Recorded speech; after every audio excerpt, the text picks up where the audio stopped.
श्रीमते महाविष्णु गोस्वामी इति नामिने।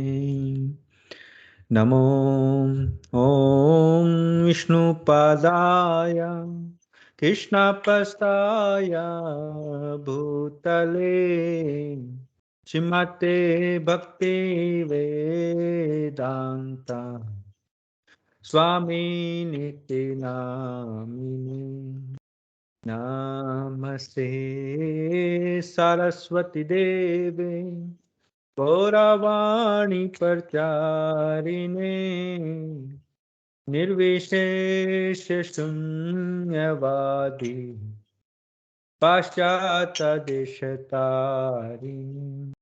जय श्री कृष्ण चैतन्य प्रभु नित्यानंदा श्री अद्वैत गदाधर शिवसादि गौ भक्त वृंदा। हरे कृष्णा कृष्णा कृष्णा हरे हरे, हरे राम राम राम हरे हरे। हरे कृष्णा कृष्णा कृष्णा हरे हरे, हरे राम राम राम हरे हरे। हरे कृष्णा कृष्णा कृष्णा हरे हरे, हरे राम राम राम हरे हरे। हरे कृष्णा कृष्णा कृष्णा हरे हरे, हरे राम राम राम हरे हरे। हरे कृष्णा कृष्णा कृष्णा हरे हरे, हरे राम राम राम हरे हरे। हरे कृष्णा कृष्णा कृष्णा हरे हरे, हरे राम राम राम हरे हरे। जय राधा गिरधारी राधा गिरधारी श्री राधे। जय राधा कुंज बिहारी राधा कुंज बिहारी श्री राधे। जय राधा नील माधव श्री राधे। जय राधा दामोदर श्री राधे। जय राधे राधे राधे। जय श्री राधे। जय जगन्नाथ जय बलदेव जय सुभद्रा। जय प्रहलाद सिंह जय प्रहलाद सिंह जय प्रहलाद सिंह जय प्रहलाद सिंह। नित्य गौर हरि बोल हरि बोल हरि बोल। नित्य गौर हरि बोल। जय जय प्रभुपाद जय जय प्रभुपाद। जय जय गुरुदेव महाविष्णु गोस्वामी गुरुदेव। जय। ओम विष्णुपाद परमहंस परिव्राजकाचार्य अष्टोत्तर श्री श्रीमद् बचनारविंद भक्तिवेदांत स्वामी जगद्गुरु श्रील प्रभुपाद की जय। ओम विष्णुपाद परमहंस परिव्राजकाचार्य अष्टोत्तर श्री श्रीमद् भक्तिवेदांत सरस्वती गोस्वामी महाराज ठाकुर श्रील प्रभुपाद की जय। प्रेम से कहो जय श्री कृष्ण चैतन्य प्रभु नित्यानंद श्री अद्वैत गदाधर शिवास आदि गौर भक्तवृंद की जय। षड गोस्वामी की जय। गुरु शिष्य परंपरा की जय। जगत गुरु श्रील प्रभुपाद की जय। शिला गुरुदेव महाष्णु गोस्वामी महाराज की जय। नमाचार्य शिला हरिदास ठाकुर और प्रेमानंदे हरि हरि बोल। तब उतले श्रीमत महाष्टु नामने नमस्ते सरस्वती देव।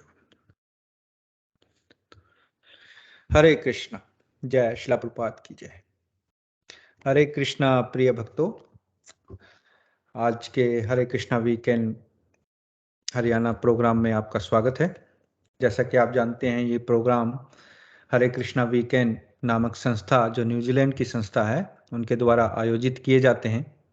और ये संस्था का जो स्थापना है वो 19 अप्रैल 2002 को श्रीमान अम्बरीश दास प्रभु जी और उनकी पत्नी श्रीमती पूर्ण प्रज्ञा देवी दासी माता जी और उनके सुपुत्र श्रीमान कृष्ण समर्पण कृष्णदास द्वारा उनके गुरुदेव परम पूज्य महाविष्णु गोसाई महाराज की आज्ञा पाकर स्थापना की थी, और उनके ही निरीक्षण में और उनकी ही शिक्षा पाकर मैं ये प्रोग्राम कर पा रहा हूँ। तो इसके लिए मैं हृदय से उनका बहुत बहुत धन्यवाद प्रकट करता हूँ। थैंक यू प्रभु जी। हरे कृष्ण। तो आज का प्रोग्राम शुरू करने से पहले हम कुछ भजन गाएंगे, और मैं रिक्वेस्ट करूँगा डोली से कि वो बताएं कौन सा भजन गाएंगी। ये जो कैमरा है आपका वो ठीक नहीं है, इसको सीधा, हाँ ऐसे सीधा करिए। आप हरे कौन कृष्ण। सा, हरे कृष्णा, कौन सा भजन गाएंगे? पहले सुभद्रा गाएगी जय राधा माधव। ठीक है, चलो पहले जय राधा माधव गाते हैं।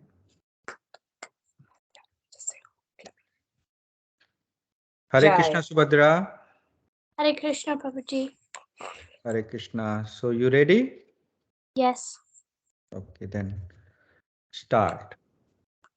Jaya Radha Madhava, Jaya Kunja Bihari, Jaya Radha Madhava, Jaya Kunja Bihari, Jaya Gopijana Vallabha, Jaya Girivaradari, Jaya Girivarachari, Jaya Gopijana Vallabha, Jaya Girivaradari, Jaya Girivaradari, Jaya Yashodanandana, Jaya Brajajaranjana, Jaya Brajajaranjana,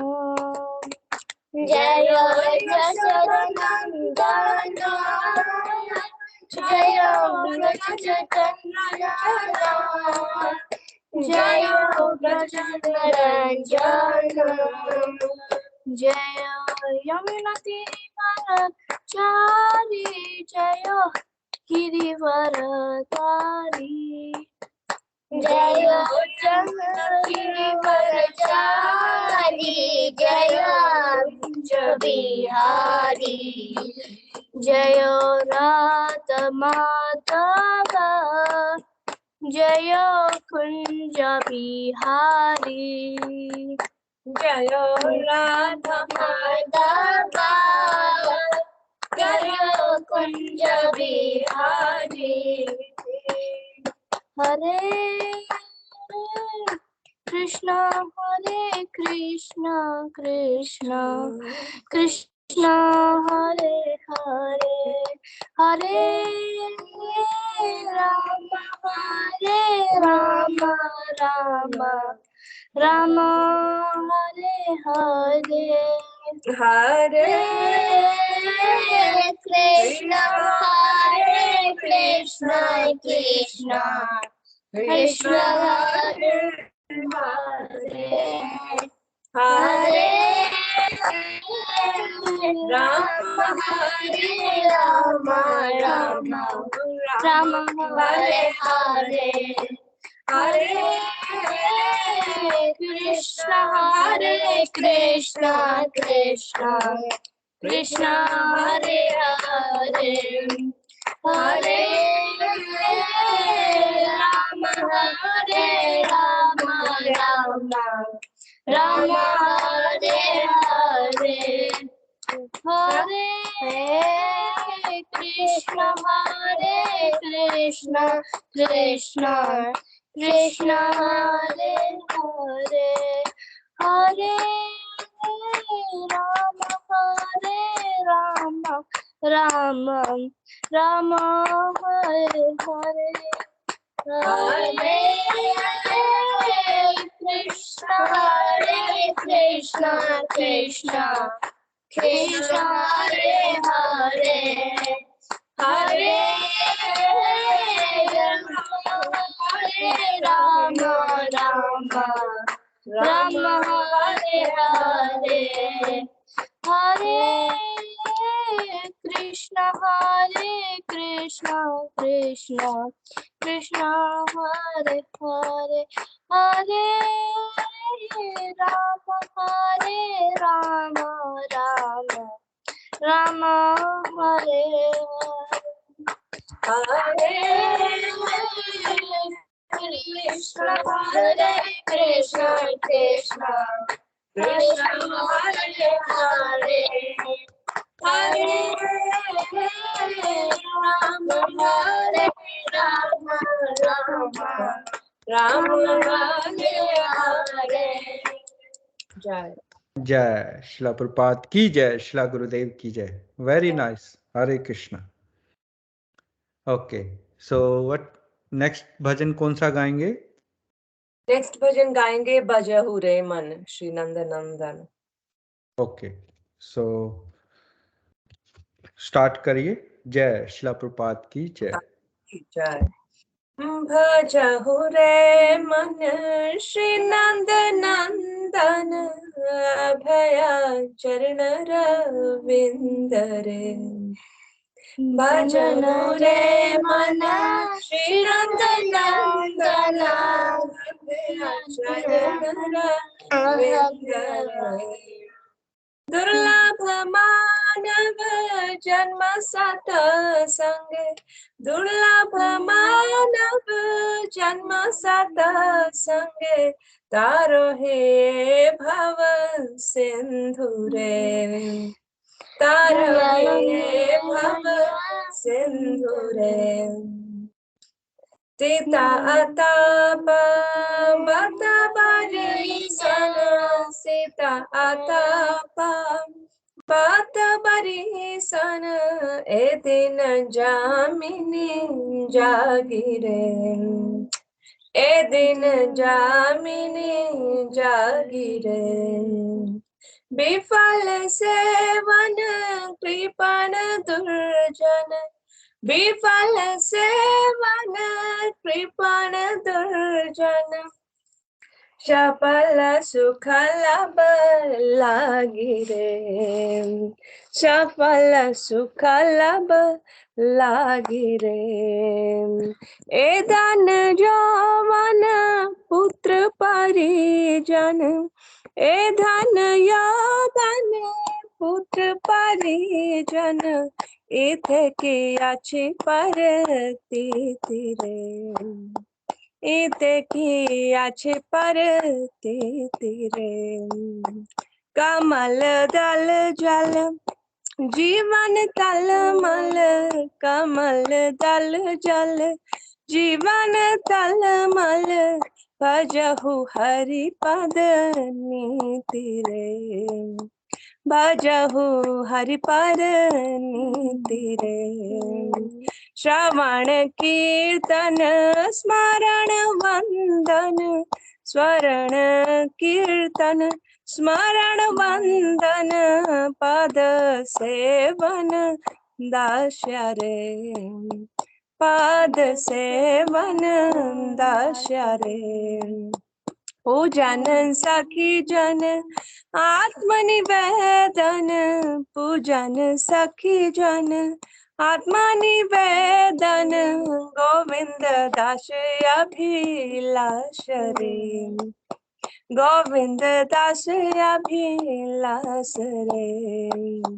बजहु रे मन श्री नंद नंदन अभय चरण रविंद रे। बजहु रे मन श्री नंद नंदन अभय चरण रविंद रे।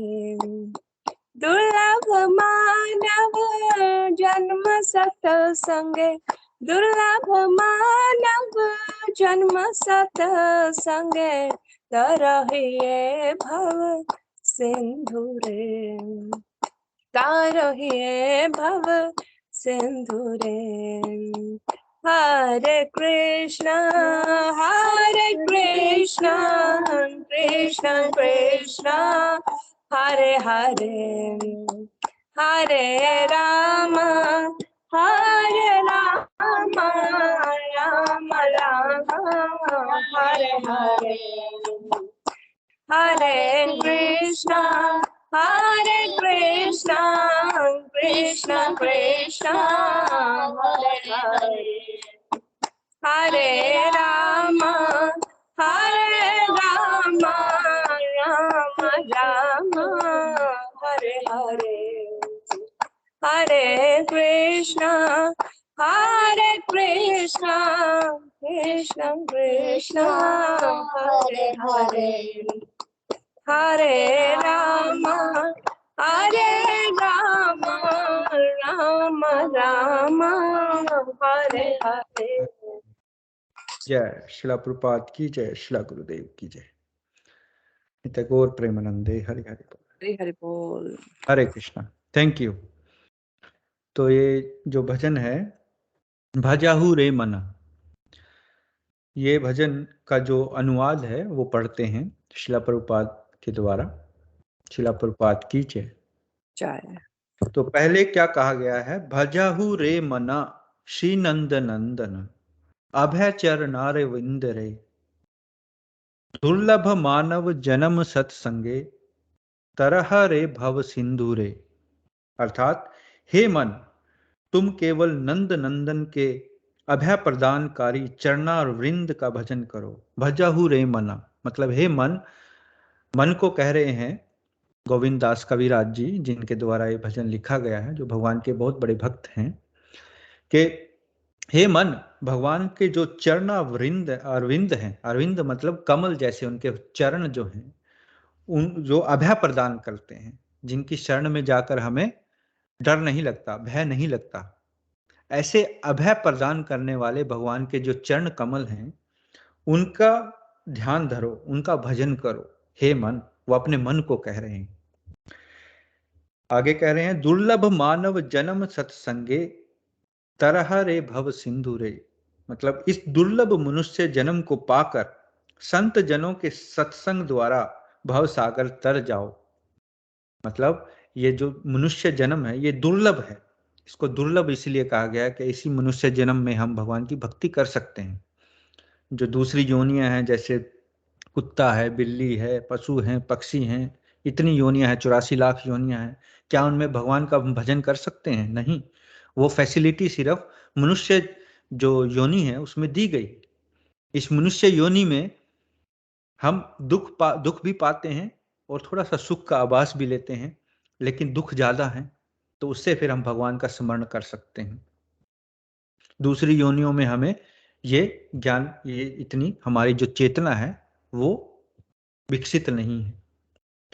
तो इस दुर्लभ मनुष्य जन्म को पाकर संत जनों के संग द्वारा भव सागर तर जाओ। फिर दूसरे पहरे में कहा गया है शीत आतप वात वरीषण ए दिन यामिनी जागिरे। शीत मतलब सर्दी, आतप मतलब गर्मी, जैसे सर्दी गर्मी होती है।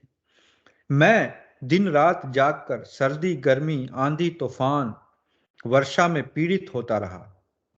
क्षण भर के सुख हेतु मैंने व्यर्थ ही दुष्ट और कृपण लोगों की सेवा की। विफले सेवनु कृपण दुर्जन चपल सुख लव लागिरे। असल में ये जो भजन है ये बंगाली भाषा में है, बहुत मधुर होती है बंगाली भाषा। जब हम गाते हैं तो वो बहुत मधुर लगती है, और इसलिए जो ये इसका जो अनुवाद है हम पढ़ रहे हैं। तो यहाँ कहा गया है दूसरे पैरे में कि जो सर्दी गर्मी आंधी तूफान वर्षा इन सब में पीड़ित होकर मैं क्षण भर के सुख के लिए जो दुर्जन कृपण जो लोग हैं उनकी सेवा करता रहा और अपना जीवन जो है ये व्यर्थ गवाता रहा। आगे कहा गया है ए धन यौवन पुत्र परिजन इथे की आछे प्रतीति रे। मतलब सारी संपत्ति, ए धन, धन, यौवन मतलब जवानी, पुत्र परिजन मतलब पुत्र और परिजन में भी वास्तविक सुख का क्या भरोसा है। यह जीवन कमल के पत्ते पर स्थित पानी की बूंद जैसा अस्थिर है, अतः मुझे सदा भगवान हरि की सेवा व भजन करना चाहिए। कमल दल जल जीवन टल मल। कमल दल, कमल का पत्ता जो होता है ना, उस पर एक बूंद जब पानी की होती है तो पत्ता हिलता है तो बूंद कभी इधर कभी उधर, कभी इधर कभी उधर, ऐसे तलमल, कमल दल जल जीवन टलमल, मतलब इधर से उधर अस्थिर, भजहु हरिपद नीति रे। ये जीवन का तो कभी नहीं पता कि तलमल जल ऐसे है, कभी ऐसे हो जाए, कभी ऐसे जाए, कभी चला जाए शरीर छोड़कर। तो भजहु हरिपद नीति रे, भगवान की जो सेवा है और भजन है वो हमें करना चाहिए। और अंत में कहते हैं श्रवण कीर्तन स्मरण वंदन पाद सेवन दास्य रे। ये 9 प्रकार की जो भक्ति है, नवदा भक्ति, उसके बारे में कहा है। गोविंद दास जी का यह चिर की उनकी यह अभिलाषा है कि वह भक्ति की निम्नलिखित 9 विधाओं में संलग्न हो।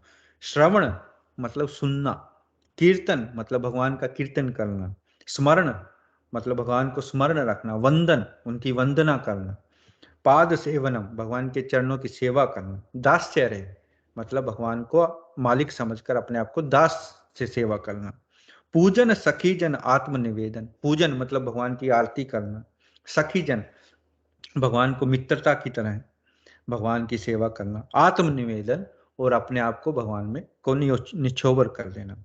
गोविंद दास अभिलाषी रे, गोविंद दास जी जो हैं, ये भजन जो लिख रहे हैं, उनकी यही अभिलाषा है, वो बोल रहे हैं।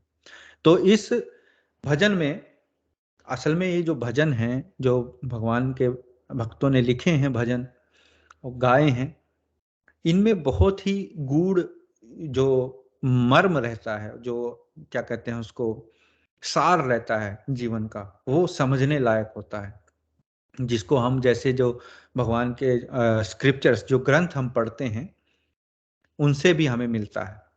और इन भजन के द्वारा ये वो थोड़ा और सरल हो जाता है हमें समझने के लिए। तो ऐसे ये भजन था। तो ऐसे ही हम आगे भी अगले आने वाले प्रोग्राम्स में भजन, अलग अलग भजन गाएंगे। और इनको कहा जाता है वैष्णव गीत, वैष्णव आचार्यों के भजन, उनके गीत, उनके द्वारा। बस यही प्रमाणिक गीत होते हैं जो हमें गाने चाहिए। तो हरे कृष्णा। अब हम अपने प्रोग्राम की ओर बढ़ते हैं। जैसा कि आप जानते हैं,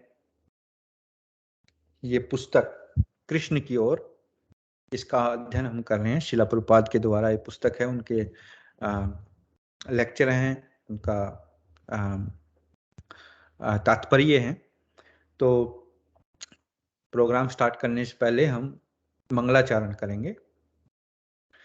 ओम नमो भगवते वासुदेवाय। ओम नमो भगवते वासुदेवाय। ओम नमो भगवते वासुदेवाय। ओम अज्ञानं तिमिरन्धस्य ज्ञानञ्जनशलाकया चक्षुर्मृतं येन तस्मै श्रीगुरुवे नमः। श्रीचैतन्यमनोभीष्टं स्थापितं येन भूतले स्वयं रूपा कदा मह्यं ददाति स्वापदान्तिकम्। वन्देऽहं श्रीगुरो श्रीयुतापदकमलं श्रीगुरून् वैष्णवांश्च श्रीरूपं साग्रजातं सहगणा रघुनाथं वितं तं सजीवं साद्वैतं सावधूतं परिजनसहितं कृष्णचैतन्यदेवम् श्री राधा कृष्ण पदान् सहगणा ललिता श्री विशाखान्वितांश्च। हे कृष्णा करुणा सिंधु दीनबंधु जगतपते गोपेशा गोपिका कांता राधा कांता नमोस्तुते। तप्त कांचन गौरांगी राधे वृंदावनेश्वरी वृषभानुसुते देवी प्रणमामि हरिप्रिये। वाञ्छकल्पतरुभ्यश्च कृपा सिन्धुभ्यैव च पतितानां पावनेभ्यो वैष्णवेभ्यो नमो नमः। नमो ओं विष्णुपदाय कृष्णपृष्ठाय भूतले श्रीमते महाविष्णु गोस्वामिन्निति नामिने। नमो ओं विष्णुपदाय कृष्णपृष्ठाय भूतले श्रीमते भक्तिवेदांत स्वामिन्निति नामिने। नमस्ते सारस्वती देवे गौरवाणी प्रचारिणे निर्विशेष शून्यवादी पाश्चात्य देश तारणे। जय श्री कृष्ण चैतन्य प्रभु नित्यानंद श्री अद्वैत गदाधर श्रीवास आदि गौर भक्त वृंद। हरे कृष्ण कृष्ण कृष्ण हरे हरे, हरे राम राम राम हरे हरे, हरे कृष्ण कृष्ण कृष्ण हरे हरे, हरे राम राम राम हरे हरे। नारायण नमस्कृत्य नरं चैव नरोत्तमं देवीं सरस्वतीं व्यासं ततो जयमुदीरयेत्। नष्टप्रायशव भद्रेषु नित्यं भागवत सेवया भगवती उत्तम श्लोके भक्तिर्भवति नैष्ठिकी। हरे कृष्णा कृष्ण कृष्ण हरे हरे, हरे राम राम राम हरे हरे। जय जगत गुरु शिला प्रपात की जय, शिला गुरुदेव महाविष्णु गोसाई महाराज की जय, जय नित्य गौर प्रेमानंदे हरि हरि बोल। भगवत गीता की जय, श्रीमद् भागवतम पुराण की जय, शिला प्रपात की जय।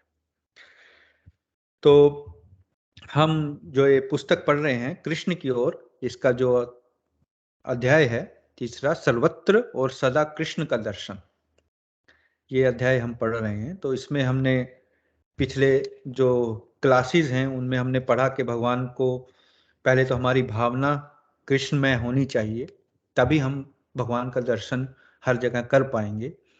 और भगवान 7वें अध्याय में बता रहे हैं, इसमें 7वें अध्याय के श्लोक हैं जो श्रील प्रभुपाद ने कोट किए हैं, जिनमें भगवान बता रहे हैं कि मैं कहाँ कहाँ हूँ, कहाँ कहाँ हम भगवान का दर्शन कर सकते हैं। पिछली बार हमने देखा भगवान कह रहे हैं कि मैं जल में स्वाद हूँ, है ना। जब हम जल पीते हैं तो हमें जो ठंडक, जो हमारी प्यास बुझाता है, वो स्वाद भगवान कह रहे हैं मैं हूँ। सूर्य चंद्रमा में जो रोशनी है वो मैं हूँ, भगवान कह रहे हैं ना। पुरुषों में पुरुषार्थ मैं हूँ, ऐसा हमने पिछले सेशन में हमने पढ़ा। और अब आगे पढ़ते हैं श्रील प्रभुपाद क्या कह रहे हैं। तर्क वितर्क छोड़कर हमें क्या करना चाहिए। श्रीमद् भागवत संस्तुति करती है कि हमें विनम्र होकर भगवत संदेश सुनना चाहिए। यह संदेश हमें भगवत गीता, अन्य वैदिक साहित्य, बाइबल, कुरान आदि किसी भी प्रमाणिक शास्त्र में मिल सकता है या किसी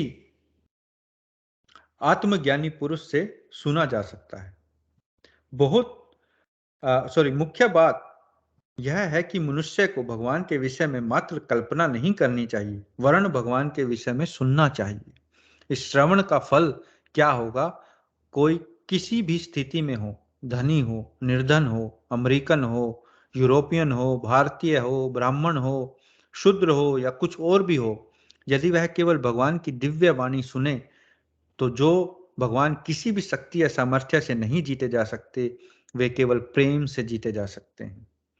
अर्जुन श्री कृष्ण का मित्र था, किंतु श्री कृष्ण परब्रह्म परमेश्वर होते हुए भी अर्जुन के लिए एक सेवक यानी रथ के सारथी बन गए। अर्जुन श्री कृष्ण से प्रेम करता था और श्री कृष्ण ने भी इस प्रकार उससे प्रेम का आदान प्रदान किया। ऐसे ही जब श्री कृष्ण बालक थे तब उन्होंने खेल खेल में अपने पिता नंद महाराज के जूते उठाकर अपने सिर पर रख लिए थे। कुछ लोग भगवान के साथ एक हो जाने के लिए अथक प्रयत्न करते हैं, किंतु हम तो स्थिति से भी आगे निकल सकते हैं। हम भगवान के पिता बन सकते हैं। निस्संदेह भगवान ही सब जीवों के पिता हैं, उनका कोई पिता नहीं है और न हो सकता है, किंतु वे अपने भक्त, अपने प्रेमी को पिता के रूप में स्वीकार कर लेते हैं। प्रेम वस्तु श्री कृष्ण अपने भक्त को से पराजित होना भी स्वीकार कर लेते हैं। बस व्यक्ति को तो केवल इतना ही करना है कि वे भगवत संदेश को बहुत ध्यान से सुने। तो इस पैरे में श्रील प्रभुपाद जो पॉइंट बता रहे हैं, सबसे पहले तो श्रवण, सुनना। ये आपने दूसरे कहीं आप किसी दूसरे सत्संग में भी जाते होंगे, कहीं भी जाते होंगे, तो ये इस पे जोर दिया जाता है कि आपको सत्संग में आना चाहिए, सुनना चाहिए। सुनने का कितना महत्व है, यह हमारी कॉन्शियसनेस, हमारी चेतना पर कितना प्रभाव डालता है सुनना।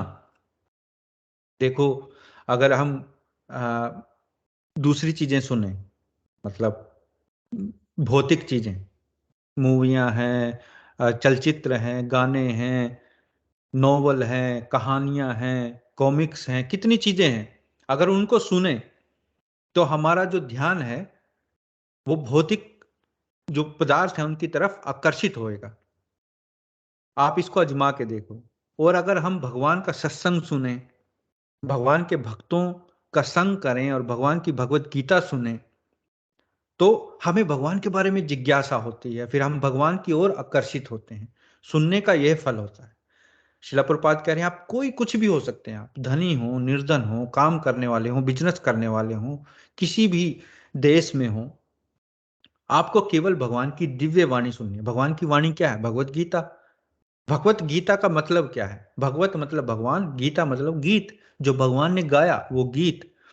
उस वाणी को अगर हम सुनते हैं और उसको दोहराते हैं तो ये हमारी चेतना पर अभूतपूर्व कार्य करता है, हमारी चेतना को बिल्कुल शुद्ध कर देता है। तो इस प्रकार हम जो भगवान हैं उनको प्रेम से जीत सकते हैं, शिला प्रभुपाद कह रहे हैं। उन्होंने, भगवान ने अर्जुन का भी उदाहरण दिया। भगवान तो परम ब्रह्म है, फिर भी वो अर्जुन के सारथी बने। क्यों? क्योंकि उनका भगवान अर्जुन से प्रेम है, अर्जुन का भगवान से प्रेम है। अब एक प्रश्न आता है कि आप प्रेम किससे करते हैं? प्रेम या मतलब जो दया होती है वो उसका पात्र कौन होता है? प्रेम का पात्र कौन होता है? दया का पात्र कौन होता है?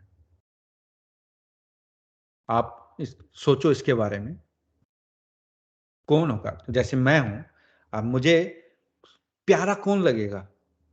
जो मेरी चापलूसी करे वो या कौन लगेगा मुझे प्यारा? किसके ऊपर मैं ज्यादा प्रेम दिखाऊंगा, किसके ऊपर मैं ज्यादा दया दिखाऊंगा? आप किसके ऊपर दिखाएंगे? चलिए पूछते हैं डोली, आप क्या सोचती हैं इस बारे में? हरे कृष्णा। um, मुझे तो हमेशा भक्तों का, भक्त जो है भक्तगण, उन पे ही मतलब मेरा जो है उनके प्रति थोड़ी सहानुभूति या प्रेम रहता है। जो ऐसे मटेरियलिस्टिक हैं बहुत ज्यादा, चाहे मैं खुद भी हूँ, पर थोड़ा मन चाहता है कि दूर रहे ऐसी संगति से। नहीं, मैं प्रैक्टिकल आंसर पूछ रहा हूं आपसे। मतलब आप चलो भक्ति है अलग है, ठीक है, प्रैक्टिकल आंसर मुझे दो। आप प्रेम का पात्र कौन होता है? आप किससे मतलब किसको आप दया दिखाओगे, किसको आप प्रेम दिखाओगे? जनरल। जनरल तो वही जो आपकी प्रशंसा करता है, जो आपके हर चीज जिसको अच्छी लगे उसको ही हम प्रेम दिखाते हैं जनरल। मतलब जो आपकी प्रशंसा करे। हम्म और कोई मतलब आप उसको, ठीक है, ये सही आंसर है। कुछ और भी इसमें ऐड कर सकते हैं। जिसको मतलब हम कह सकते हैं कि जिसे आपका करा जो भी काम है वो पसंद आए, तो उसको आप वो आपको फिर अच्छा लगने लगता है, उसके साथ उसका संग, उसकी एसोसिएशन, उसके साथ रहना, बातें करना, अपना सब कुछ जो मतलब आपके साथ कंपैटिबल हो जाए ना एक तरीके से। आप जो कह जिस सकते हैं कि जैसे दोस्ती यारी दोस्ती होती है उसमें कंपैटिबिलिटी होती है, ये कुछ हद तक ठीक है, लेकिन जो पिन पॉइंट आंसर है वो क्या हो सकता है? कुछ और आप सोचिए, मैं पूछ लेता हूँ दूसरों से भी। हरे कृष्ण। यशपाल जी, आप हैं वहां पर? हाँ जी प्रभु जी, हरे कृष्ण। हरे कृष्णा। आप क्या सोचते हैं इस बारे में कि आपका दया का पात्र, आपके प्रेम का पात्र कौन हो सकता है? किसको आप करोगे, किस पे आप दया दिखाओगे, किस पे आप प्रेम दिखाओगे? दया और प्रेम तो जी उसी को ही दिखा पाएंगे जो हमें समझ सकता है, बिना कुछ कहे, बिना कुछ बोले, जो फीलिंग्स को समझ जाए। अच्छा, ठीक है, तो ये आपका मत है, ठीक है, ये भी आंसर ठीक है कि जो समझ जाए, बिना बोले समझ जाए हमें। हाँ जी। हाँ जी, ठीक। प्रेम की भाषा भौतिक भाषा से बहुत अलग होती है। हम्म। ठीक। आजकल आजकल तो बहुत चल पड़ा है सोशल मीडिया पर, ये ट्रेंड चल रहा है, ये कपड़े चल रहे हैं, ऐसे प्रपोज कीजिए, वो चलो दूसरी बात है, ऐसा कीजिए, तौर तरीके ये वो। तो ये हम्म। भौतिकवादी आजकल बहुत पहले पहले के मुकाबले आज के टाइम में बहुत ज्यादा बदलाव है। ठीक। ठीक है, चलो वो ये आपका पॉइंट हम ये भी रिकॉर्ड करते हैं। बहुत बहुत धन्यवाद। हरे कृष्ण। सुभाष जी आप हैं वहां पर? हरे कृष्ण प्रभु जी। हरे कृष्ण सुभाष जी, आप क्या सोचते हैं कि आपकी दया का पात्र, आपके प्रेम का पात्र कौन हो सकता है? किसको आप दिखाओगे प्रेम, किसको आप दया दिखाओगे? प्रभु जी, मैं तो दोनों वर्ड को अलग अलग लेते हैं, जैसे दया और प्रेम। तो अपन सबसे ज्यादा प्रेम तो माता पिता से करते हैं, परिवार से करते हैं और अपने गुरुजनों से करते हैं। तो प्रेम तो वहाँ हो गया, माता पिता, परिवार और गुरुजन, तो उनसे तो प्रेम हो गया। दया है, दया हम सभी के साथ करेंगे प्रभु जी। मेरा तो यही मानना है कि हर जगह खुल रहना चाहिए इंसान को। चाहिए इंसान के प्रति भी दया, जानवरों के प्रति दया और इस प्रकृति के भी प्रति दया। तो सब जगह दया तो हमें सब जगह दिखानी चाहिए प्रभु जी, कि हमें सभी जगह नॉर्मली रहना चाहिए। हर किसी पे दया तो वही, किसी की ना कमी ढूंढना ना अच्छाई, दया सभी पे दिखानी चाहिए, चाहे मनुष्य हो, चाहे जानवर हो, चाहे नहीं, ये तो गुण है। ये तो देखो, जो दया है वो भक्त गणों का गुण होता है, सुरों का। वो जो भक्त होता है वो होता है पर दुख दुखी, मतलब दूसरों को दुख देखकर वो खुद दुखी होता है कि ये लोग कितने दुख में हैं। जैसे प्रहलाद महाराज, प्रहलाद महाराज को भगवान ने ऑफर किया था, मैं तुम्हें मांगो जो मांगना है। प्रहलाद महाराज ने फिर ये कहा कि नहीं, मैं तब तक यहां से नहीं जाऊंगा जब तक ये सारे जो इतने पापी लोग हैं इनका उद्धार ना हो जाए, है ना। तो जो भक्त गण हैं वो अपने बारे में नहीं सोचते, वो हमेशा दूसरों के बारे में सोचते हैं। जो दूसरे जितना दुख भोग रहे हैं उनको कैसे हम ये दया, दया का जो गुण है ये भक्तगणों में होता ही है। एक विशेष होती है, एक विशेष जिसको कहते हैं कि मर्सी आप दिखाते हो, विशेष लगाव दिखाते हो। किससे दिखा सकते हो आप विशेष लगाव? आपने माता पिता गुरुजन ये कहा, बहुत बढ़िया, सही आंसर है। और कोई ऐड करना चाहेंगे आप इस आंसर में कुछ और? माता पिता, गुरुजन हो गया, परिवार हो गया, भक्तजन हो गया। तो इनको हम क्यों प्रेम करते हैं? प्रभु जी, ये है कि परिवार के साथ तो हमें चलना पड़ता है हर परिस्थिति में। वो हमारे को साथ लेके चलते हैं हर उतार चढ़ाव में। माता पिता हो, परिवार हो, गुरुजन हैं, उनसे हमें अच्छी शिक्षा मिलती है, अच्छे रास्ते पे चलते हैं और कहीं रास्ता भटकते हैं। तो उनसे अलग हमें एक प्रेम रखते हैं कि हम कहीं गलत नहीं जा रहे हैं। गुरु का मार्गदर्शन हो, परिवार हमारे को हर परिस्थिति में साथ लेकर चलता है और हर मनुष्य के जीवन में उतार चढ़ाव कभी आता जाता रहता है। तो परिवार और माता पिता और गुरुजन, ये सभी से हमारे को प्रेम रखने का एक मस्ट इम्पोर्टेंट पॉइंट यही है। ठीक, आजकल तो ये हो गया कि कोई आदमी दिल्ली बॉम्बे रह रहा है, नौकरी कर रहा है, ना परिवार मतलब अपनी वाइफ को लेके यही कल्चर चल रहा है कि यह है परिवार से कहाँ कुछ हो रहा है, कुछ नहीं है। तो दिल्ली बॉम्बे हैदराबाद ही बाहर रह रहा है, ये सब चीजें। हाँ, अपना परिवार है, अपनी पत्नी है, बच्चे हैं, उनके साथ प्रेम संबंध है हमारा। माता पिता के साथ प्रेम संबंध है, यार दोस्तों के साथ हमारा प्रेम संबंध है। संबंध हमेशा, जो प्रेम का संबंध है वो अलग अलग रिश्तों में है हमारा। तो हम आएंगे इसके ऊपर, वो क्यों है और कैसे है, कैसे लगाव बढ़ता है। ठीक है, हरे कृष्णा। अशोक जी, धन्यवाद। सुभाष जी आपका, हम अशोक जी से भी उनका पूछ लेते हैं। मुझे लगता है वो उनका कनेक्शन कट गया है, कोई बात नहीं, दोबारा जुड़ेंगे। तो हम डिस्कस कर रहे हैं कि प्रेम और दया का पात्र कौन होता है हमारे। जैसे प्रैक्टिकल आपने सबने आंसर दिए हैं, आपने आंसर दिए, रिश्तेदारियां हैं या संबंधी हैं या कोई बिना समझे एक जैसे पति पत्नी होते हैं, और उनका मैच्योर इतना हो जाता है एक स्थिति में आकर संबंध कि वो समझ जाते हैं एक दूसरे की बात बिना कहे भी, या बिना, जैसे यशपाल जी ने उदाहरण दिया कि हम उससे ही वो करेंगे, है ना। डोली ने उदाहरण दिया कि हम जो भक्तगण हैं या जो हमारी चापलूसी, हमारी प्रशंसा करे। तो इसमें एक बात हमें ध्यान देने योग्य ये है कि मेन कारण लगाव का क्या होता है। एक तो यही है, कोई वही बंदा हमें अच्छा लगता है जो हमारी प्रशंसा करता है ना, कि हमेशा हाँ में हाँ मिलाता है, लेकिन वो नेसेसरी तो नहीं है कि वो हमारा भला चाहे, लेकिन लगाव मतलब एक वो अच्छा लगता है हमें। और एक मतलब जो हमारी विनम्रता से आज्ञा का पालन करे।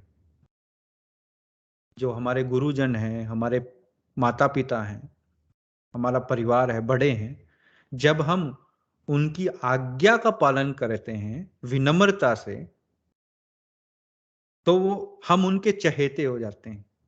देखा होगा आपने, हमारे परिवार में भी मेरे अगर 5 बच्चे हैं, 5 बच्चे में से कोई मेरा एक सबसे छोटा पुत्र या बीच का कोई भी पुत्र एक है, जो भी मैं कहता हूं वो बड़ी विनम्रता से, बड़े उससे एक्यूरेटली वो मेरी आज्ञा का पालन करता है, तो वो मेरा चहेता बन जाता है। हालांकि मैं अपने सारे बच्चों से प्रेम करूंगा, ऐसा नहीं है कि मैं उनसे नफरत करूंगा। माँ बाप तो हमेशा अपने बच्चों से प्रेम करते हैं, लेकिन अगर कोई एक बच्चा आपकी आज्ञा का पालन करे विनम्रता से, वो हमारा चहेता बन जाता है ना। ये जो हमारा संबंध है, रिश्ता है, उसका विनिमय, विनय मतलब आदान प्रदान का एक तरीका है ना, ये तरीका है। और ये हमने, ये तो प्रैक्टिकल उदाहरण है ना, हम सभी इसको महसूस भी करते हैं। तो ऐसे ही जब हम भगवान, यहाँ बताया श्रील प्रभुपाद बता रहे हैं कि प्रेम से जीता जा सकता है भगवान को, तो हम भगवान की प्रेम के पात्र कैसे बनेंगे, हम भगवान की दया के पात्र कैसे बनेंगे, जब हम विनम्रता से उनकी आज्ञा का पालन करेंगे, है ना। जैसे कोई पुत्र है, वो मेरी आज्ञा का पालन करता है विनम्रता से, तो वो मेरा चहेता बन जाता है। ऐसे ही जब हम भगवान की आज्ञा का पालन करेंगे विनम्रता से, जो उन्होंने कहा है, तो ऑब्वियसली हम उनकी नेचुरली सी बात है कि हम उनकी चहेते होंगे।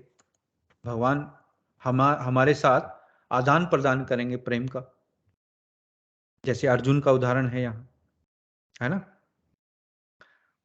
और नंद महाराज का उदाहरण दिया है।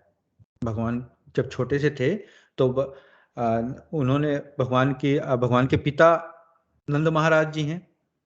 वैसे तो श्रील प्रभुपाद कह रहे हैं कि भगवान का कोई पिता नहीं हो सकता, लेकिन वो भक्तों को ये अपॉर्चुनिटी, ये अवसर देते हैं संबंध बनाने के लिए प्रेम का। तो वो अपने पिता के जूते सिर पे रखकर उनके पास ले गए, छोटे से, जब कन्हैया थे, भगवान थे। तो ऐसे कोई कर सकता, कोई सोचे जो बड़े बड़े योगी और बड़े बड़े दार्शनिक हैं, वो कहेंगे भगवान और किसी की जूती अपने सिर पे रखें। लेकिन प्रेम में क्या नहीं हो सकता, प्रेम में भगवान दास भी बनते हैं।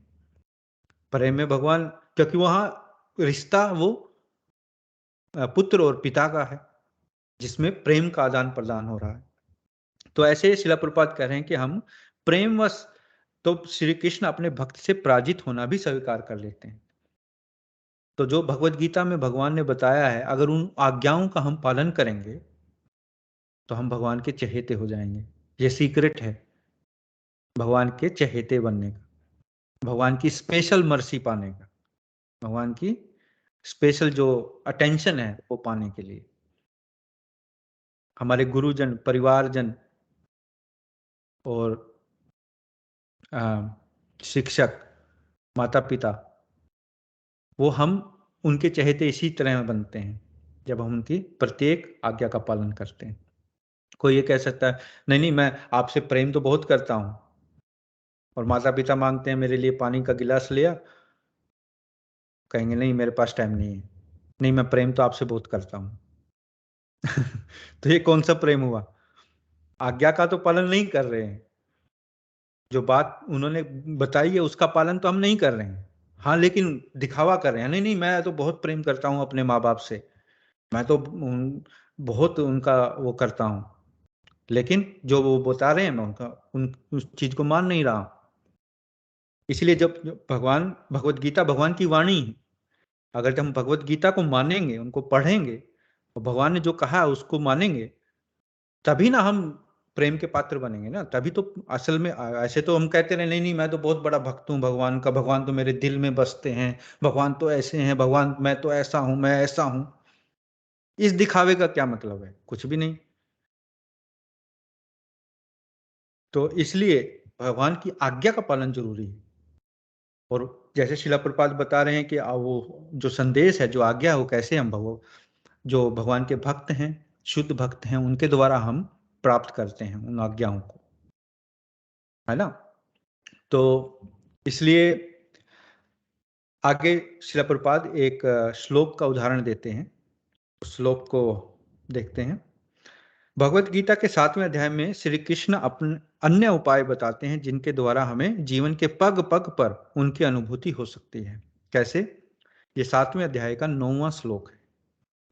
पुण्यो गंधः पृथ्व्याम च तेजस्वास्मि विभावसो जीवनम सर्वभूतेषु तपश्चास्मि तपस्विषु। अर्थात मैं पृथ्वी में मूलभूत सुगंध हूं, अग्नि में उसकी ऊष्मा हूं, समस्त भूत प्राणियों में उनका जीवन हूं, और तपस्वियों में मैं तप हूं। जैसे पिछले श्लोक में 7वें अध्याय के जो पहला श्लोक हमने पिछले सेशन में पढ़ा, जहां भगवान कह रहे हैं मैं पानी में स्वाद हूं, सूर्य चंद्रमा में मैं रोशनी हूं, पुरुषों में पुरुषार्थ हूं। ऐसे इस श्लोक में बता रहे हैं भगवान मैं पृथ्वी में मूलभूत सुगंध हूं। आपने देखा ना, पृथ्वी मिट्टी की एक भिनी भिनी खुशबू आती है। जैसे जब बारिश पड़ती है गर्मी के बाद, और जब वो जो सुगंध आती है, वो सुगंध हमें किसी सेंट में नहीं मिलेगी। कितने भी सेंट हम छिड़क लें, कहीं भी कुछ कर लें, वो जो नेचुरल सुगंध है पृथ्वी की, वो एक अलग सुगंध है जो हमें रिफ्रेश करती है। वो सुगंध भगवान कह रहे हैं मैं हूं। अग्नि में उसकी ऊष्मा हूं। अग्नि क्या है? जब हमें ठंड लगती है तो हम आग सेकते हैं, तो जो ऊष्मा, जो गर्मी हमें मिलती है, वो गर्मी अग्नि में भगवान कह रहे हैं मैं हूं। समस्त भूत प्राणियों में उनका जीवन हूं। तो जितने भी ये जीव जंतु हैं, जो जीवन है वो कहाँ से आता है? भगवान से आता है ना। तो मैं जीवन हूं, भगवान कह रहे हैं। और तपस्वियों में मैं तप हूं। जो बड़े बड़े तपस्वी हैं वो तप करते हैं, योगी हैं, और उस जो तप है वो भगवान कह रहे हैं मैं हूं। तो शिला प्रभुपाद बता रहे हैं पुण्यो गंधः शब्द से तात्पर्य है मूलभूत सुगंध, जो पृथ्वी की जो सुगंध है। स्वाद और सुगंध केवल श्री कृष्ण ही उत्पन्न कर सकते हैं। हम कृत्रिम रूप से कुछ सुगंध या खुशबू बना लेते हैं, किंतु यह प्राकृतिक सुगंध जैसी उत्तम नहीं होती। जब हम किसी अच्छी प्राकृतिक सुगंध को सूंघें तो सोच सकते हैं ओह, इसमें प्रभु का निवास है, इसमें श्री कृष्ण है। अथवा जब हम कोई प्राकृतिक सौंदर्य देखें तो हम सोच सकते हैं ओह, यहाँ श्री कृष्ण है। अथवा जब हम कोई असाधारण शक्ति संपन्न या आश्चर्यजनक वस्तु देखते हैं तो हम सोच सकते हैं यहाँ श्री कृष्ण है। अथवा जब हम जीवन की कोई योनि देखते हैं, चाहे वह वृक्ष हो, पौधा हो, पशु हो, मानव हो, प्राणी हो, तो हमें तुरंत समझ लेना चाहिए कि यह जीव श्री कृष्ण का ही अंश है। क्योंकि जो ही उस शरीर से चिन्मय चिंगारी जो श्री कृष्ण का अंश है निकल जाती है, त्यों ही शरीर छिन्न भिन्न हो जाता है।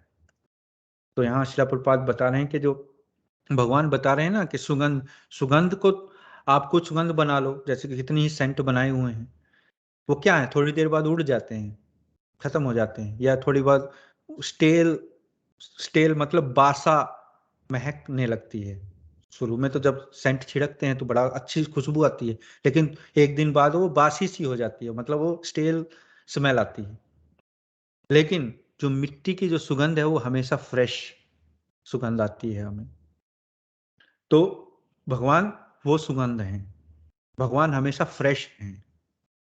ऐसे जो भी असाधारण हम देखते हैं, कोई बहुत सुंदर है, कोई बहुत अच्छा कोई फूल है, बहुत अच्छी कोई चीज हमने देखी, तो हमें हमेशा ध्यान में आना चाहिए कि सिर्फ ये भगवान श्री कृष्ण की वजह से है, भगवान श्री कृष्ण ही हैं, क्योंकि उनके अलावा तो कोई परफेक्ट नहीं हो सकता ना, भगवान तो परफेक्ट है। तो अगला जो श्लोक है 10वां श्लोक है 7वें अध्याय का, उसमें कह रहे हैं भगवान, बीजम माम सर्वभूतानाम विद्धि पार्थ सनातनम बुद्धिर्बुद्धिं मतामस्मि तेजस्तेजस्विनामहम्। हे अर्जुन, यह जान ले कि संपूर्ण प्राणियों का मूल बीज मैं ही हूं। बुद्धिशाली व्यक्तियों की बुद्धि और तेजस्वियों का तेज भी मैं हूं। यहां फिर से यह स्पष्ट कहा गया है कि श्री कृष्ण सभी प्राणियों के जीवन प्राण हैं। इस प्रकार हम पग पग पर भगवान के दर्शन कर सकते हैं। लोग पूछ सकते हैं कि क्या आप हमें भगवान के दर्शन करा सकते हैं? हाँ, अवश्य। भगवान के दर्शन कई प्रकार से हो सकते हैं, किंतु कोई व्यक्ति अपनी आंखें ही बंद कर ले और कहे कि मैं भगवान को देखूंगा ही नहीं, तो उसे कैसे दिखाया जा सकता है ना? लोग कहेंगे, क्या आपने भगवान देखा है? मुझे भगवान दिखाओ। जब आप भगवान के सामने उनको ले जाते हैं मंदिर में श्री विग्रह के, तो उनको नहीं दिखता है भगवान, वो तो कहेंगे तो पत्थर की मूर्ति है। उनको वो पत्थर की मूर्ति दिखाई देती है, जबकि वो साक्षात भगवान का विग्रह है। विग्रह मतलब जो शरीर होता है। वो किसको दिखाई देता है? जिसका भगवान के साथ संबंध हो। वैसे वो दिखाई नहीं देता है। वैसे उनको लगेगा ये क्या कर रहे हैं, तो वो नास्तिकता की ये परिकाष्ठा होती है। तो जो किसका एक पूरी विधि होती है भगवान को कि प्राण प्रतिष्ठा की जाती है। उनको बुलाया जाता है, भगवान के जो शुद्ध भक्त हैं उनको बुलाते हैं कि हे प्रभु से प्रार्थना करते हैं कि आप इस विग्रह में विराजमान होइए ताकि हम आपकी सेवा कर सकें। और भगवान इतने दयालु हैं, वो उसमें प्रकट हो जाते हैं ताकि वो हमें अवसर देते हैं कि हम उनकी सेवा करें। तो उपयुक्त श्लोक में बीजम शब्द का अर्थ है बीज। इसे सनातन घोषित किया गया है। हम एक विशाल वृक्ष देख सकते हैं, किंतु इस वृक्ष का मूल उद्गम क्या है? वह बीज ही है, वह सनातन है। अस्तित्व का कारण यह बीज हर एक जीव में विद्यमान है। शरीर अनेक परिवर्तनों से गुजरता है, माता के गर्भ में विकसित होता है, एक छोटे शिशु के रूप में जन्म लेकर बालक और तरुण के रूप में बढ़ता है, किंतु उस अस्तित्व का जो बीज उसके भीतर है वह स्थायी है, इसलिए उसे सनातन कहा गया है। हमारा शरीर अगोचर रूप से प्रतिक्षण परिवर्तित हो रहा है, किंतु यह बीज आध्यात्मिक स्फुलिंग कभी नहीं बदलता। कृष्ण घोषित करते हैं कि वे सभी प्राणियों में बसे हुए शाश्वत बीज हैं। श्री कृष्ण ही बुद्धिमान व्यक्ति की बुद्धि हैं। श्री कृष्ण ही उनकी कृपा के बिना कोई भी व्यक्ति असाधारण रूप से बुद्धिमान नहीं हो सकता।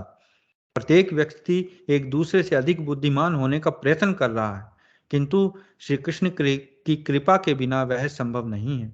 अतः जब भी हमें कोई असाधारण बुद्धिमान व्यक्ति मिले तो हमें समझना चाहिए कि यह असाधारण बुद्धि श्री कृष्ण ही है। इसी प्रकार अत्यंत प्रभावशाली पुरुष में जो प्रभाव दिखाई देता है वह भी श्री कृष्ण ही है। तो यहाँ हर एक व्यक्ति कौन चाहता है कि लोग उसे मूर्ख समझें? सभी कहेंगे मैं तो बड़ा बुद्धिमान हूं, मेरे जितना तो कोई समझदार नहीं, और दूसरे लोगों को मूर्ख समझेगा। लेकिन जो असलियत में बुद्धिमान होते हैं, ऐसे भी व्यक्ति हमें मिलते हैं कई बार जो बहुत बुद्धिमान होते हैं। तो हमें समझना चाहिए जो बुद्धिमता है वो भगवान श्री कृष्ण है।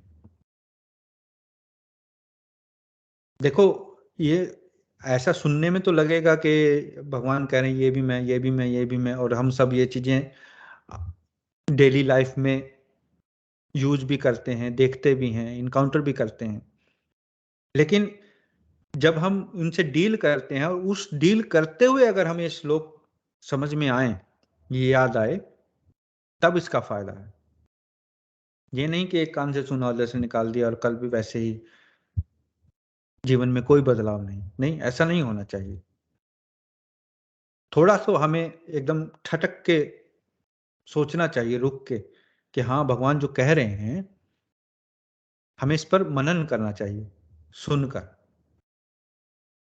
तो आगे जो 11वां श्लोक है, शिला प्रपात उसका उदाहरण दे रहे हैं। बलम बलवताम चाहम कामरागा विवर्जितम धर्म विरुद्धो भूतेषु कामो अस्मि भरतश्रभ।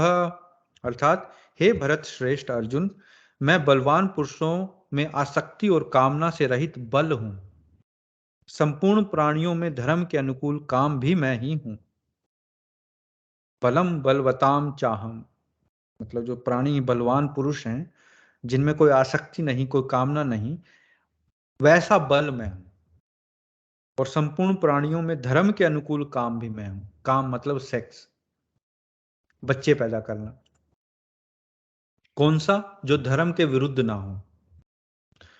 शिला प्रपाद आगे बता रहे हैं इसकी व्याख्या में, हाथी और वन मानुष बड़े बलवान पशु हैं और हमें समझना चाहिए कि इनकी शक्ति का स्रोत श्री कृष्ण ही है। कोई भी मनुष्य अपने प्रयत्न से ऐसी शक्ति प्राप्त नहीं कर सकता, किंतु यदि श्री कृष्ण की कृपा हो जाए तो एक मनुष्य हाथी से सहस्त्रों गुना अधिक शक्ति प्राप्त कर सकता है। कहा जाता है कि महान योद्धा भीम जो कुरुक्षेत्र के युद्ध में लड़ा था, 10,000 हाथियों का बल रखता था। इसी प्रकार मनुष्य में जो काम भाव है, यदि वह धर्म के प्रतिकूल नहीं है तो उसे श्री कृष्ण के रूप में समझना चाहिए। मतलब यहाँ बल, पहले तो बल के रूप में भगवान बता रहे हैं। जो मनुष्यों में बल, आपने देखा होगा कि बड़े बड़े पहलवान हैं, लोग जिम जाते हैं, बॉडी बनाते हैं, प्रोटीन शेक पीते हैं, तो वो जो बल आता है, वो बल कहाँ से आता है? भगवान कह रहे हैं कि वो बल, श्री कृष्ण कह रहे हैं बल बलवताम, इसमें बलम बलवताम चाहम, मतलब मैं हूं वो बल, है ना। कोई अगर हमारे अंदर इतनी, अभी बैठे बैठे स्ट्रोक हो जाए, हम बल तो दूर की बात है, अपनी ये उंगली नहीं उठा सकते, कुछ पी नहीं सकते, कुछ बोल नहीं सकते स्ट्रोक के बाद, जिसको कहते हैं अधरंग, अधरंग हो जाए किसी, है ना। तो ये बल भगवान से आता है। भगवान चाहेंगे तो मैं कल सुबह उठूंगा, सुबह क्यों, मैं अगले पल ढेर हो सकता हूं अगर भगवान चाहें। ये भगवान की इच्छा है जो हम कर रहे हैं, और ये भगवान से ही आता है। सोचकर पल पल हमें इसको सोचना चाहिए, इस पे मनन करना चाहिए। वरना तो लोग जिम, बॉडी बनाने के लिए क्या क्या नहीं करते, है ना। पता नहीं कौन कौन से केमिकल खाते हैं। पर ऐसे जब देखा होगा आपने, जो लोग ऐसे हैं जो केमिकल खा के बॉडियां बनाते हैं या कुछ करते हैं, उनका क्या हाल होता है आप देखना कहीं वीडियो। वो स्टीरॉइड्स के इंजेक्शन लगा लगा के उन्होंने अपनी बॉडी बिल्कुल खराब हो, उनकी बॉडी खराब हो चुकी है बिल्कुल। क्यों? क्योंकि उन्होंने इसका गलत इस्तेमाल करने की सोची, जबरदस्ती कि हम बस बलवान दिखें, हम मसली दिखें। लेकिन वो सब दिखाओ, मतलब वो अप्राकृतिक है, वो प्राकृतिक नहीं है। यहां भीम का उदाहरण दिया है, उसमें उनमें 10,000 हाथियों का बल था, भीम में इतने बलवान थे वो। लेकिन वो बल कहां से आता है? भगवान से। तो आगे आगे जो दूसरा, इसमें श्लोक में जो दूसरा उदाहरण है, भगवान कह रहे हैं कि इसी प्रकार मनुष्यों में काम भाव है, यदि वह धर्म के अनुकूल है, मतलब धर्म से अलग है, नहीं है, तो उसे भी श्री कृष्ण के रूप में समझना चाहिए। यह काम भाव क्या है? काम का सामान्य अर्थ है मैथुन, मैथुन मतलब सेक्स, किंतु यहां काम का अर्थ वह सेक्स है जो धार्मिक सिद्धांतों के प्रतिकूल नहीं है, अर्थात अच्छी संतान प्राप्त करने के लिए मैथुन, मतलब जो सेक्स किया जाता है पति पत्नी में, उसको अच्छी संतान के रूप में प्राप्त करने के लिए किया जाता है, तो वो सेक्स भगवान कह रहे हैं मैं हूं। यदि कोई पुरुष अच्छी कृष्ण भावना भवित संतान को जन्म दे सके तो वह हजारों बार संभोग कर सकता है, किंतु यदि वह कुत्ते बिल्लियों की मनोवृत्ति वाली संतान उत्पन्न करता है तो उसका काम वासना पूर्ण जीवन धर्म के प्रतिकूल समझना चाहिए। ये नहीं है कि बस सुअरों की तरह लाइन लगा दो, कुत्ते बिल्लियों की तरह संतान उत्पन्न करो जिनका कोई संस्कार नहीं है, कोई वो धार्मिक नहीं है। नहीं, ऐसे सेक्स को भगवान नहीं कह रहे हैं। वो कह रहे हैं कि ऐसी संतान उत्पन्न करना जो धर्म के विरुद्ध ना हो, जो धार्मिक भगवान के भक्त हों। ऐसी अगर आप संतान उत्पन्न कर सकते हैं तो आप हजारों बार संभोग कर सकते हैं, आप हजारों पुत्र उत्पन्न कर सकते हो, कोई उसमें मनाही नहीं है। धार्मिक और सभ्य समाज में विवाह का उद्देश्य यही है, मतलब यही विवाह का उद्देश्य भी यही है। खाली संभोग करना या मजे करना विवाह का उद्देश्य नहीं है। स्त्री पुरुष सत संतान उत्पन्न करने के लिए मैथुन करें। इसलिए विवाहित जीवन में काम सेवन धार्मिक और अविवाहित जीवन में काम सेवन अधार्मिक माना जाता है। मतलब ये तो हमारे संस्कृति का एक पार्ट है ना, विवाह से पहले सेक्स नहीं। क्यों? लेकिन आजकल तो सब कुछ डिस्ट्रॉय हो गया है, अब तो ये बिल्कुल नॉर्मल है। लेकिन आपने ये सुना होगा, देखा होगा, जो जो संस्कारी लोग हैं, जो धार्मिक, जो जिनमें संस्कार हैं, वह अभी भी ये माना जाता है कि जो जो विवाह से पूर्व सेक्स वर्जित है, ये अधार्मिक माना जाता है, और विवाह के बाद संतान उत्पन्न के लिए करने के लिए जो सेक्स है वो धार्मिक माना जाता है। वास्तव में यदि गृहस्थ आश्रम का काम जीवन धर्मानुकूल हो तो गृहस्थ और सन्यासी में कोई अंतर नहीं। मतलब कहा है ना, जो गृहस्थ हैं जी वो तो बिल्कुल नीचे हैं, सन्यासी देखो सब कुछ छोड़ के सन्यासी बन जाते हैं। नहीं, गृहस्थ भी सन्यासी जितना ही इंपॉर्टेंट है, अगर वो धर्म के अनुकूल काम जीवन व्यतीत करे। यहाँ शिला प्रभुपाद ये बता रहे हैं, तब उसमें कोई अंतर नहीं है। ये हमें समझना चाहिए, क्योंकि ये पहले संस्कार होते थे, है ना। संस्कार आप समझे ना, आपने सुने भी होंगे। सबसे ज्यादा तो हमने यही सुना कि अंतिम संस्कार, तो वो तो अंतिम संस्कार हो गया ना। लेकिन पूरे जीवन, हमारे जीवन में पहले संस्कार होते थे। संस्कार कैसे? बच्चा पैदा होने से पहले संस्कार होता था, गर्भाधारण संस्कार तब किया जाता था। फिर बच्चे पैदा होता था, फिर दूसरा संस्कार नामकरण संस्कार, उनका नाम रखने के लिए अलग संस्कार, है ना। फिर जब वो गुरुकुल में पढ़ने के लिए जाने, वो अलग संस्कार। फिर जब विवाह होता तो विवाह संस्कार, विवाह भी संस्कार है, तभी तो 7 फेरे लिए जाते हैं और मंत्र पढ़े जाते हैं वैदिक, तो वो भी एक संस्कार है।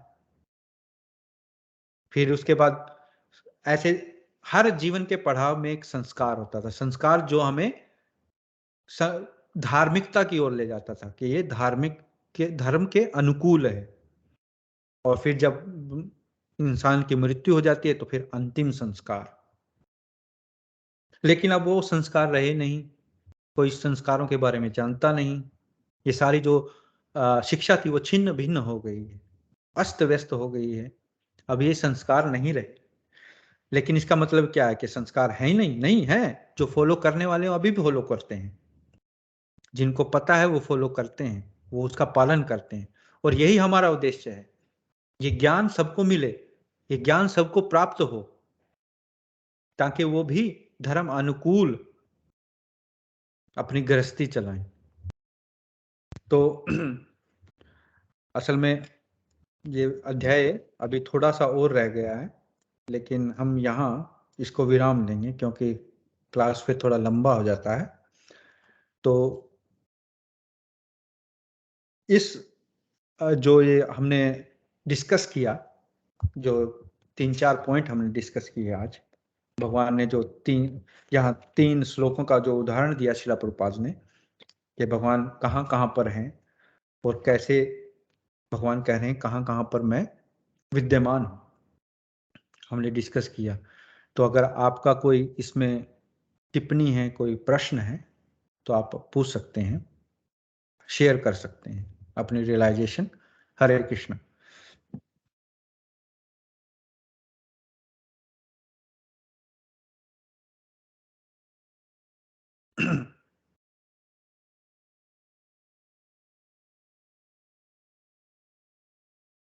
हरे कृष्ण।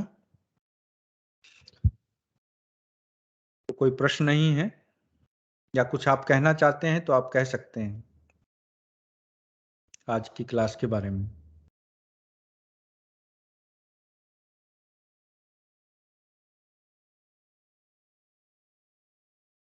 ठीक है, तो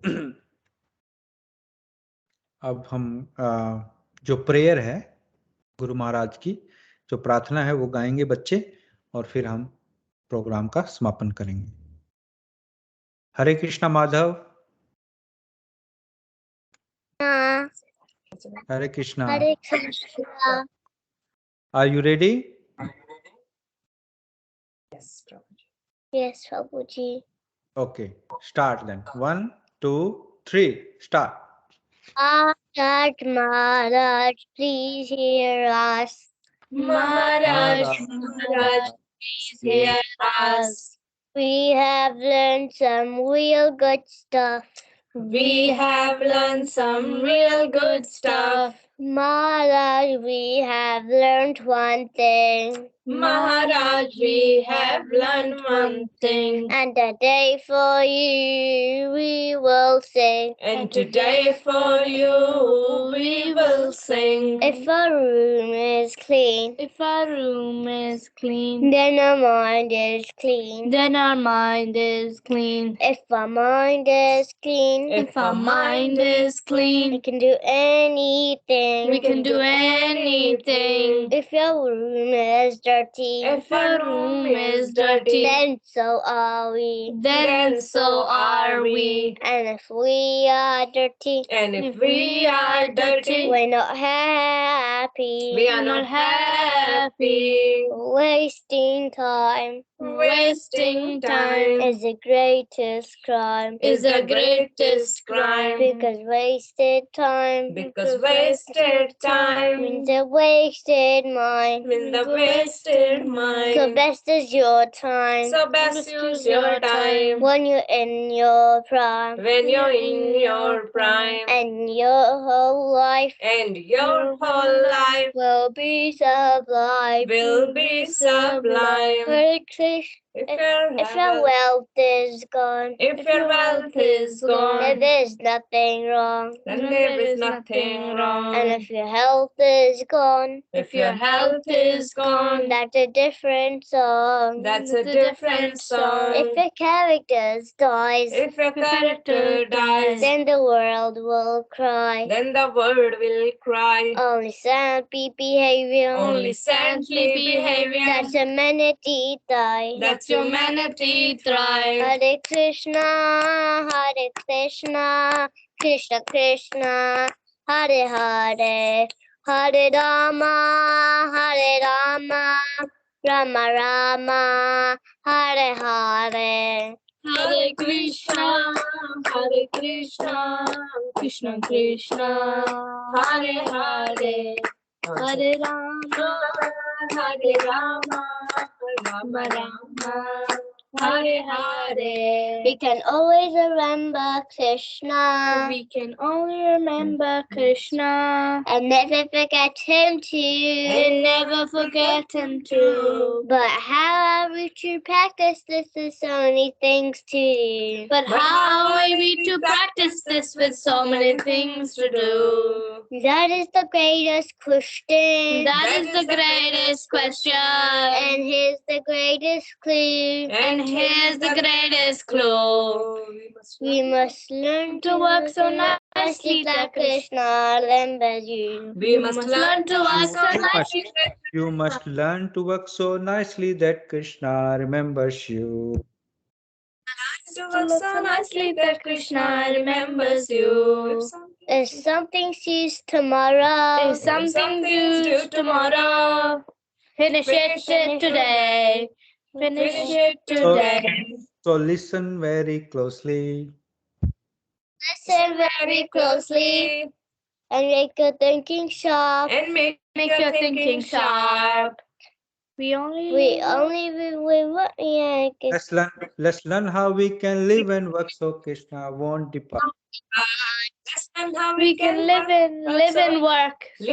So Krishna won't depart. If something sees tomorrow, If something due tomorrow, finish it today. finish it today. Whatever you sees today, Whatever's due today, do it now, don't delay. do it now, don't Your delay. friends might be lazy, Your friends might be lazy or doing bad things. or doing bad things. But you think again, But you think again, don't follow them, don't follow them, and you'll win the end. you will win the end. Whatever work we're given, Whatever work we're given, we do our very best. we do our very best. We We only only live in what we am, give Krishna the rest. We only live with what we need and give Krishna the rest. This is how to live, to work and to play. You learn to live to say always to Krishna every day. This is How to live, to work and to play. You learn to live this way, you will see Krishna every day. And when the time is up, He takes us above. We'll sing our song to Him with a heart full of love. And when the time is up, he'll take us up above. We'll sing and dance with him with a heart full of love. So chant Krishna's name, His glories and His fame. It's the only way this world will ever be concerned. So chant Krishna's name, his glories and his fame. It's the only way this world can never become sane. Now please ask this greatest question. Now please ask this greatest question. And find this greatest clue. And find this greatest clue. We can only remember Krishna. We can only remember Krishna. If Krishna remembers you. If Krishna remembers you. Hare Krishna, Hare Krishna, Krishna Krishna, Hare Hare, Hare Rama, Rama Rama, Hare Hare. Hare Krishna, Krishna Krishna, Hare Hare, Hare Rama, Rama Rama, Hare Hare. जय his holiness Mahavishnu Goswami महाराज की जय। जगत गुरु शिला प्रभुपाद की जय। नित्य गौर प्रेमानंदे हरि हरि बोल। All glories to assembled devotees. Hare Krishna. All glories to Srila Prabhupada, Srila Gurudev, Shri Gauranga की जय। नमो अष्टपदाय कृष्ण प्रस्ताय भूतले श्रीमती महाविष्णु गोस्वामी नित्य नामने। नमो अष्टपदाय कृष्ण प्रस्ताय भूतले श्रीमती भक्तिवेदांत स्वामी नित्य नामने। नमस्ते सरस्वती देवो। पश्चात स्थान।